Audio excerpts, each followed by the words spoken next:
ज्याच्या मनात आहे ते माझं चांगल्या ध्येनात आहे।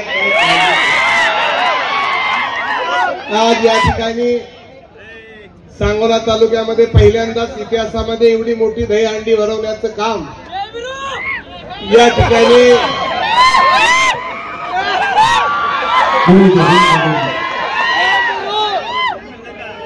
माझ्या ध्येनात आहे म्हणून मी सांगितलं नाही, काळजी करू। दादा आणि दिग्विजय दादा या दोघांनी हा कार्यक्रम आयोजित केला। या कार्यक्रमाला महाराष्ट्र राज्याचे तरुण नेते, जत तालुक्याचे लोकप्रिय आमदार, आपल्या सगळ्यांचं एक तरुण नेतृत्व आदरणीय गोपीचंदजी पडळकर साहेब, तुमचा आमचा सगळ्यांचा ढाण्यावा शहाजी बापू पाटील,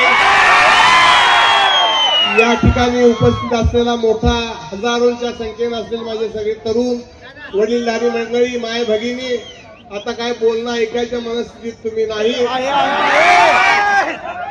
हिंदवी आता आतच गेलेली आहे, त्यामुळे आता दहीहंडी आपल्याला बघायची। मी फार वेळ आपल्यामध्ये वेळ घेणार नाही, परंतु दादा ज्या उद्देशानं ही आपण दहीहंडी भरवलेली आहे, उत्स्फूर्तपणाने या तरुणाईने प्रतिसाद दिलेला आहे, या सगळ्या गोष्टी लक्षात घेता भविष्यातली सुद्धा दहीहंडी अशाच प्रकारे फुटेल एवढंच या निमित्तानं सांगतो आणि मी या ठिकाणी माझा माईक शहाजी बापूंच्या ताब्यात देतो। धन्यवाद। धन्यवाद।